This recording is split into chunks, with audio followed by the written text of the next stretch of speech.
नमस्कार दोस्तों, मैं हूं मोहित शर्मा और हमारे चैनल का नाम है Mohit chemist. Education guidance and motivation. इस चैनल के माध्यम से हम पढ़ते हैं टीजीटी पीजीटी के लिए केमिस्ट्री। इस पर टीजीटी के लिए फिजिक्स भी पढ़ाई जाती है और अन्य एकेडमिक एग्जाम्स के लिए भी तैयारी करवाई जाती है और भविष्य में अनेक एग्जाम और भी इसके माध्यम से तैयारी करवाई जाएगी। तो आप इस चैनल से जुड़ जाइए और हम स्टार्टिंग में अभी फोकस करके चलते हैं यूपी टीजीटी पीजीटी। इन दोनों को फोकस करेंगे। यूपी टीजीटी में हम साइंस को फोकस करके चलेंगे और पीजीटी में हम केमिस्ट्री को फोकस करेंगे। जैसे अदर स्टेट्स के एग्जाम है, DSSS है, HPSC है, BPSC है, RPSC है, ये भी सब इसी सिलेबस में ही समाहित हैं। तो ये मत समझिएगा कि ये केवल यूपी टीजीटी या पीजीटी के लिए है। तो लेकिन बोलने के लिए हम यूपी टीजीटी पीजीटी बोलेंगे, लेकिन इसमें EMRS, आपके DSSS, HPSC, RPSC और अन्य एग्जाम्स भी इसमें शामिल होंगे। तो आप अगर टीचिंग का एग्जाम देना चाहते हैं, टीचर बनना चाहते हैं, तो आप हमारे चैनल से जुड़ जाइए। यहाँ पर आपको प्राइमरी टीचर से लेकर के पीजीटी टीचर्स तक की सारी तैयारी करने का आपको मौका मिलेगा अगर आप साइंस बैकग्राउंड से बिलोंग करते हैं। तो चलिए आज का टॉपिक स्टार्ट करते हैं। ये हमारा बिल्कुल फ्रेश लेक्चर्स होंगे क्योंकि पुराने लेक्चर्स हमारे चैनल पे पड़े हुए हैं। तो चैनल की जो चैनल पे पुराने लेक्चर्स हैं उनकी क्वालिटी थोड़ी डल भी हो सकती है, अच्छी भी हो सकती है, तो आप उनको भी देख सकते हैं एक बार। लेकिन यहाँ पर मैं बिल्कुल आपके लिए लाया हूँ एक नई सीरीज लेक्चर्स की जो फोकस करेगी जो फ्यूचर में जो एग्जाम्स होने वाले हैं। सिनेरियो बिल्कुल दोस्तों बदल चुका है जब से ये बीएड वाले प्राइमरी जो टीचर्स हैं प्राइमरी से बाहर हुए हैं, तब से ये बिल्कुल सिनेरियो चेंज हो चुका है। लोग अब जॉब के लिए स्ट्रगल कर रहे हैं, तो यूपी टीजीटी और पीजीटी उनके लिए बचता है। तो यहाँ पर आप फोकस करें, आप बिल्कुल ना घबराएं कि क्या प्रॉब्लम है। हमारे चैनल से आप जुड़ेंगे तो आपको निश्चित रूप से फायदा होगा और आप यूपी टीजीटी या पीजीटी में इस बार सेलेक्ट हो जाएंगे। ये आप अदर स्टेट्स में भी हो सकते हैं, तो लेकिन फिलहाल हमारा जो इस बैच का पर्पज है यूपी टीजीटी पीजीटी के लिए। तो आज हम केमिस्ट्री स्टार्ट करेंगे। तो पीछे आप देख रहे हैं कि केमिकल बॉन्डिंग मैंने एक टॉपिक लिख रखा है और उसके नीचे एक सवाल भी दिया हुआ है, which compound has electrovalent linkage. तो ये मैंने एक सवाल आपको दिया हुआ है कि कौन सा कंपाउंड इलेक्ट्रोवैलेंट लिंकेज रखता है। तो हिंदी वाले भी कोई घबराने की जरूरत नहीं है, ये बाइलिंगुअल सीरीज है। यहाँ पर दोनों लैंग्वेज पढ़ाई जाती हैं। इलेक्ट्रोवैलेंट का मतलब होता है विद्युत संयोजी और लिंकेज को मान लीजिए आप बंद। तो इनमें से कौन सा वैद्युत संयोजी बंद रखता है? तो वैद्युत संयोजी बंद के लिए ये है। अब इसका आंसर हम तभी दे पाएंगे जब हमने ये टॉपिक पढ़ा हो। तो हमारी इस सीरीज में आपको सीरीज भी मिलेगी, मतलब कंप्लीट आपको ये पढ़ने को भी मिलेगा, आपको लेक्चर्स भी मिलेंगे और आपको प्रैक्टिस करने के लिए भी क्वेश्चंस मिलेंगे। तो हमारे YouTube चैनल पर ये मिलेगा। इस चैनल की एक ऐप भी आ रही है, आप ऐप भी ज्वाइन कर सकते हैं। अगर आप वहां पर अपने कुछ पेड कोर्सेज भी वहां पर अवेलेबल होंगे। पेड कोर्सेज में अगर आप पेड पढ़ना चाहते हैं, पेड में पढ़ने का फायदा तो आप जानते हैं कि थोड़ा एक्स्ट्रा होता है, एक्स्ट्रा प्रैक्टिस होती है और कुछ नहीं है। वैसे अगर आप फ्री में चैनल ज्वाइन करें तो चैनल सबसे अच्छी चीज है। और अगर आपको पेड कोर्स लेना है तो हमारी ऐप को ज्वाइन कर सकते हैं। टीजीटी पीजीटी या किसी भी एग्जाम के लिए जो टीचिंग से रिलेटेड है, उस पर आपको एकेडमिक लेक्चर्स भी अलग अलग टॉपिक्स के मिल जाएंगे, टेस्ट सीरीज मिल जाएगी, ये सब आपको अवेलेबल होगा जल्दी। तो देखिए, which compound has electrovalent linkage. तो कौन सा कंपाउंड इलेक्ट्रोवैलेंट लिंकेज रखता है? तो देखिए, इलेक्ट्रोवैलेंट लिंकेज यानी वैद्युत संयोजी बंध, ये चैप्टर पढ़ा हो तो हम इसका आंसर दें। लेकिन हम जब टीजीटी या पीजीटी की प्रिपरेशन कर रहे हैं तो इतना तो हमें बेसिक नॉलेज होनी चाहिए। अगर नहीं है तो भी आपको इस चैनल के माध्यम से मिल जाएगी। तो इतनी चैनल की नॉलेज होनी चाहिए, चैनल की भी और आपको इस टॉपिक की भी। तो वैद्युत संयोजी बंध क्या है? वैद्युत संयोजी बंध होते हैं दोस्तों जो धातु और अधातुओं के बीच रासायनिक अभिक्रिया से बनते हैं। धातु यानी मेटल और नॉन मेटल के बीच रासायनिक अभिक्रिया से बने बंध वो क्या कहलाते हैं? वैद्युत संयोजी बंध। इलेक्ट्रॉन के ट्रांसफर से बनते हैं, कैसे बनते हैं, ये सब तो हम डिस्कस करते रहे हैं लेक्चर के अंदर, लेकिन हमें केवल इसका आंसर ढूंढना है। कार्बन और हाइड्रोजन ये दोनों अधातु हैं, तो देखिए अधातुओं के बीच जो बंध बनते हैं यानी नॉन मेटल्स के बीच में जो बनते हैं उनको कहते हैं सहसंयोजी बंध यानी कोवेलेंट बॉन्ड। उनको हम वैद्युत संयोजी बंध नहीं कहते, इलेक्ट्रोवैलेंट लिंकेज नहीं कहते। तो ये तो पहला गलत हो गया। दूसरा, कार्बन हो, हाइड्रोजन हो, ऑक्सीजन हो, तीनों नॉन मेटल हैं, ये भी गलत हो गया क्योंकि उनके बीच सहसंयोजी बंध बनते हैं। तीसरा है NaCl। जी हाँ, देखो Na सोडियम एक मेटल है जिसको चाकू से काटा जा सकता है, और क्लोरीन एक गैस है, और सारी गैस पीरियोडिक टेबल में 11 गैसेस हैं और सारी अधातु हैं। और ये क्या है? ये है आपका, ये क्लोरीन क्या है? अधातु है। तो यहां पर मैंने एक कथन और बोला है कि पीरियोडिक टेबल में 11 गैसेस हैं, सारी अधातु हैं। वो 11 गैसेस कौन कौन सी हैं उनका भी हम डिस्कस यहाँ पे करेंगे। आप बिल्कुल बने रहिए, आपको बहुत फैक्चुअली पढ़ाया जाएगा, बहुत अच्छे से आपको टॉपिक्स मिलेंगे, चाहे यहाँ पे हो चाहे ऐप पर हो। आप जहां भी अप्रोच कर रहे हैं अच्छे से आपको लेक्चर्स मिलेंगे। तो NH3 है, तो N क्या है? एक अधातु, और H भी एक अधातु है, तो ये भी ऑप्शन गलत हो गया। तो ये तीसरा ऑप्शन गलत हो गया दोस्तों। मेटल और नॉन मेटल के बीच जो बंध बनते हैं उनको कहते हैं हम वैद्युत संयोजी बंध यानी इलेक्ट्रोवैलेंट बॉन्ड। तो इलेक्ट्रोवैलेंट बॉन्ड को अच्छे से समझ लेते हैं, क्या होते हैं इलेक्ट्रोवैलेंट बॉन्ड। तो ऐसे ही आंसर हम इस लेक्चर में पढ़ेंगे। तो इलेक्ट्रॉन वैलेंट, समझ गए? आपको पता होगा कि मेटल हमेशा इलेक्ट्रॉन देना चाहती है, इलेक्ट्रॉन दूसरों को देना चाहती है, इलेक्ट्रॉन रिलीज करने की प्रॉपर्टी होती है। नॉन मेटल में इलेक्ट्रॉन ग्रहण करने की प्रॉपर्टी होती है। जो देने वाला वो दाता कहलाता है, यानी धातु हमेशा दाता है, और अधातुएं हमेशा क्या होती हैं? ग्राही। यानी मेटल हो गए आपके डोनर और नॉन मेटल हो गए आपके एक्सेप्टर। तो मेटल तो देना चाहेंगी और नॉन मेटल लेना चाहेंगी। तो मेटल से नॉन मेटल की ओर इलेक्ट्रॉन के ट्रांसफर से बने बंध क्या कहलाते हैं? आपके कहलाते हैं ये इलेक्ट्रोवैलेंट बॉन्ड यानी वैद्युत संयोजी बंध। तो हम इसी लेक्चर में इसी चीज को डिस्कस करने वाले हैं आज के नए लेक्चर में। तो हमारे चैनल को सब्सक्राइब कर लिए। जितने भी बच्चे हैं आपके जो TGT PGT में, बच्चे तो नहीं कहूंगा, फ्यूचर टीचर्स हैं, और मैं भी एक सिलेक्टेड टीचर्स हूं। आपको बता दूं कि मैं एक सिलेक्टेड टीचर हूं जो UP TGT PGT में सिलेक्ट हो चुका हूं। तो घबराए ना कि आप किसी ऐसे से ही पढ़ रहे हैं, ठीक ठाक से पढ़ रहे हैं, और रिसर्च स्कॉलर भी हूं, ठीक है? तो आप एकदम अच्छे से तैयारी में जुड़ जाइए। और ये आपके लिए मैं जो सीरीज लाया हूं, ये कामयाबी की सीरीज लाया हूं, कामयाबी। तो बिल्कुल कामयाब होंगे आप इस सीरीज के अकॉर्डिंग। तो ये नॉन मेटल है, समझ गए? तो ये इलेक्ट्रोवैलेंट बॉन्ड आपको समझ में आया होगा, धातु और अधातुओं के बीच बने, और अधातुओं के बीच कैसे बनते हैं? सहसंयोजी बंध। तो देखिए आपने उसका स्क्रीनशॉट ले लिया होगा। ये रासायनिक आबंधन भी कहते हैं इसको रासायनिक आबंधन भी कहते हैं। तो रासायनिक आबंधन क्या है? रासायनिक आबंधन हिंदी में कहते हैं, इसको अप्रोच करेंगे हम, और इससे आपको 3 से 4 क्वेश्चन मिलने की उम्मीद है। यानी 125 में 3 से 4 क्वेश्चन तो कंफर्म होते हैं, एक्स्ट्रा भी हो सकते हैं।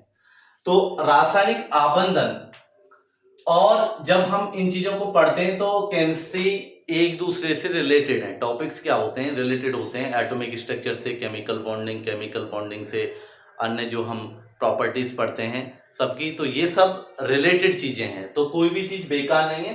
तो केमिकल बॉन्डिंग को हम स्टार्ट करते हैं रासायनिक आबंधन। तो सबसे पहला हमारा टॉपिक आया कि ये रासायनिक बंध जिसे हम कहते हैं केमिकल बॉन्ड। Chemical bond. ये क्या होता है, ये हमें जानना है कि रासायनिक बंध क्या चीज है, इसको क्यों पढ़ते हैं हम, क्या चीज होती है। तो क्या होता है कि पीरियोडिक टेबल में जो एलिमेंट्स हैं, 3 प्रकार के एलिमेंट्स हैं, धातु हैं, अधातुएं हैं, उपधातुएं हैं, यानी मेटल, नॉन मेटल, मेटेलॉइड, ये 3 प्रकार के हैं। जब मेटल और नॉन मेटल आपस में अप्रोच करते हैं, या कोई दो नॉन मेटल अप्रोच करते हैं, या मेटल मेटल अप्रोच करते हैं, तो बंध देखने को मिलते हैं, उनको कहते हैं रासायनिक बंध। रासायनिक बंध क्या है कि ये एट्रैक्टिव फोर्सेस हैं। ये क्या है, आकर्षण बल। ये आकर्षण बल हैं किनके बीच में, तत्वों के बीच। तत्वों के बीच the attractive forces present among the constituent of compounds is known as chemical bond।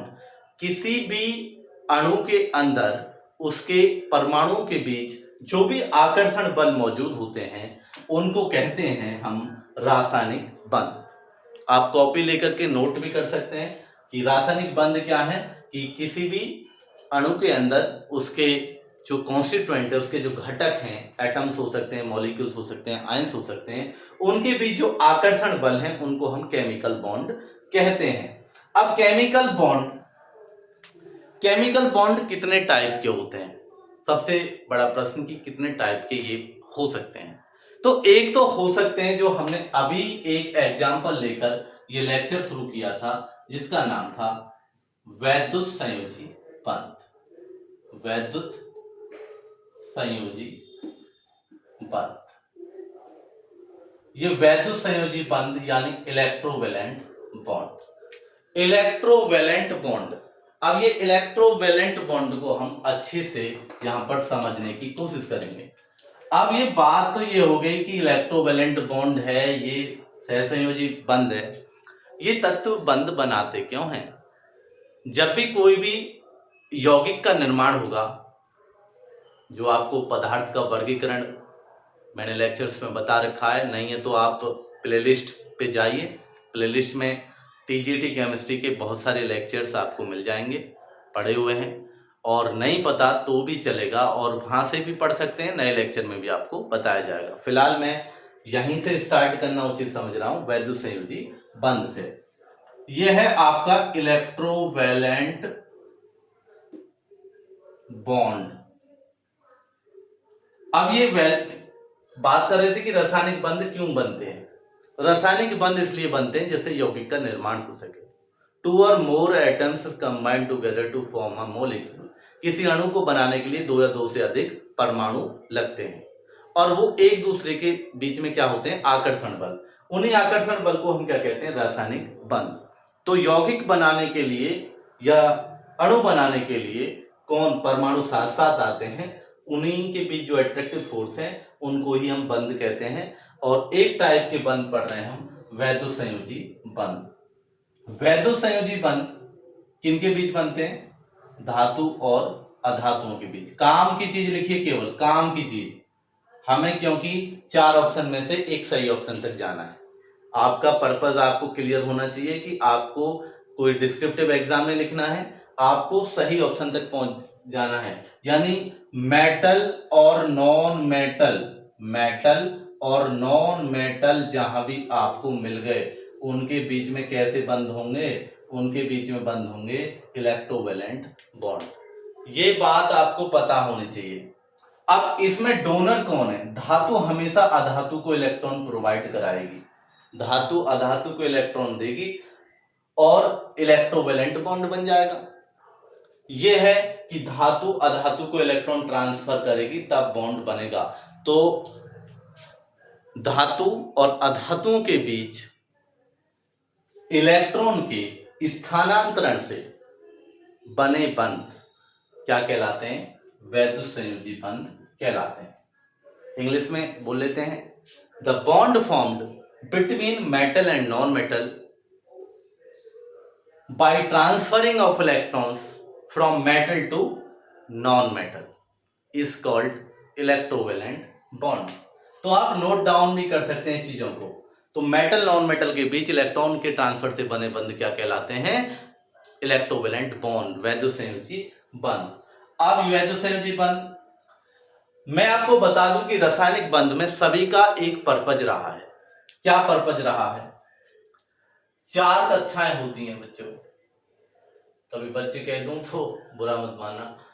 2, 8, 18, 32, ये 4 कक्षाएं हैं डियर टीचर्स। ये 4 कक्षाएं 2, 8, 18, 32। ये किसने बताया हमें 4 कक्षाएं? ये बोर्ड परमाणु मॉडल से निकली हुई थ्योरी है, और भी हो सकती हैं। बहुत बड़ी का नियम है 2n²। n क्या है? कक्षाओं की संख्या। अगर 1 पुट करोगे 2n² में तो 2 आएगा, 2n² में 2 पुट करोगे तो क्या निकल के आएगा? 8, 3 पुट करोगे 18 और 4 पुट करोगे तो 32। यानी पहला जो सेल है, पहली जो कक्षा है, उस पर न्यूनतम इलेक्ट्रॉन 2 है, न्यूनतम इलेक्ट्रॉन 2 है। दूसरा क्या है? 8, दूसरा 8। तो रासायनिक बंधन में कोई भी जो आपका परमाणु होता है वो अपने से जो नियर बाई इनर्ट गैस है, अपने जो पास वाली अक्रिय गैस है, जैसे हाइड्रोजन के लिए पास वाली हीलियम है, नाइट्रोजन ऑक्सीजन फ्लोरीन के लिए पास वाली नियॉन है, वो 8 इलेक्ट्रॉन कंप्लीट करना चाहता है। उसका पर्पज 8 इलेक्ट्रॉन कंप्लीट करना है। उसका पर्पज क्या है? 8 इलेक्ट्रॉन कंप्लीट करना। ये लुईस अप्रोच कहलाती है, यानी लुईस का नियम है, लुईस संकल्पना। 8 इलेक्ट्रॉन कंप्लीट करना चाहता है न्यूनतम। ये 2 तो बस केवल हाइड्रोजन करेगी, क्योंकि हाइड्रोजन के नियर बाय क्या पड़ती है? हीलियम। और बाकी का पर्पज क्या है? 8 इलेक्ट्रॉन कंप्लीट करना। और 8 इलेक्ट्रॉन को इंग्लिश में ऑक्टेट कहते हैं और हिंदी में अष्टक कहते हैं। तो सभी अष्टक पूर्ण करना चाहते हैं अपना किसी भी वैद्युत संयोजी बंध में। तो वैद्युत संयोजी बंध का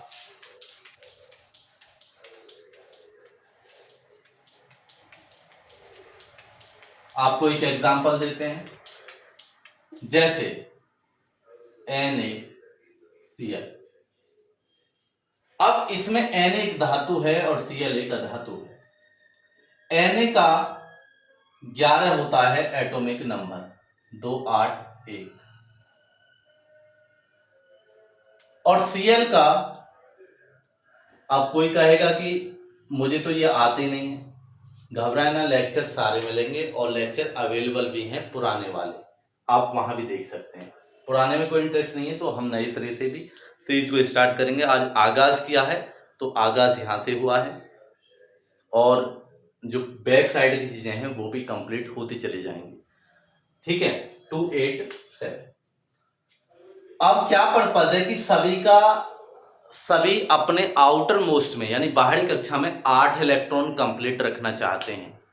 कोई भी परमाणु है वो जब भी केमिकल बॉन्डिंग में भाग लेगा तो बाहरी कक्षा में 8 इलेक्ट्रॉन होने चाहिए। इसमें तो देखो बाहरी में 1 है, तो इसे 7 तो कोई देने वाला है, 7 दे देगा। अरे आपके पास अगर एक मोटरसाइकिल है तो आप फॉर्च्यूनर थोड़ी मांग लेंगे बराबर वाले की, फॉर्च्यूनर आपको नहीं मिलेगी। आप मोटरसाइकिल वाले हैं तो मोटरसाइकिल ही मिल सकती है। तो इसको 7 इलेक्ट्रॉन की जरूरत है, नहीं मिलेगा। इसको केवल 1 की जरूरत है, तो तुरंत 8 कंप्लीट हो जाएंगे। तो जब 7 मिलेगा नहीं तो ये 1 किस काम का है? इसका, इससे तो इसकी मदद कर दे, क्योंकि इलेक्ट्रॉनों को त्यागना मेटल की आदत है। तो क्या होगा? जैसे इसे त्यागेगा तो यहां पर ये बाहरी कक्षा में 8 इलेक्ट्रॉन रह जाएंगे। सोडियम स्टेबल, 7 और 1 8, क्लोरीन के भी 8 हो जाएंगे, क्लोरीन भी स्टेबल। तो इसी अप्रोच को ये अपनाते हैं। क्या होता है कि सोडियम के आउटर मोस्ट के जो इलेक्ट्रॉन होते हैं यानी बाहरी कक्षा के इलेक्ट्रॉन हमेशा बॉन्डिंग में भाग लेते हैं। ये ध्यान रखिए, ये छोटी छोटी बातें जो मेरे मुंह से निकल रही हैं ये भी बड़ी इंपॉर्टेंट है। 7 इलेक्ट्रॉन है क्लोरीन के, और ये सोडियम ने इस इलेक्ट्रॉन को इसको ट्रांसफर कर दिया। जो इलेक्ट्रॉन देता है, जो आपको पैसे देगा या इलेक्ट्रॉन देगा, ये समझिए, वो हमेशा धनी कहलाएगा। कितने दिए थे उसने? 1 दिया था तो 1 धन का चार्ज। और जो इलेक्ट्रॉन लेता है वो हमेशा ऋणी होगा दूसरे का, ये आप ध्यान रखें। तो Na पॉजिटिव Cl नेगेटिव आया, ये बॉन्डिंग हुई किसके अंदर, NaCl के अंदर। तो सोडियम आयन और सोडियम और क्लोरीन यानी क्लोराइड आयन, यानी क्लोरीन का जो आयन है उसको क्लोराइड बोलते हैं। जितने भी नेगेटिव आयन होते हैं उनमें आइड आता है एंड में, आईडी क्लोराइड। तो ये था आपका रासायनिक बंध वैद्युत संयोजी बंध। तो आज के लेक्चर में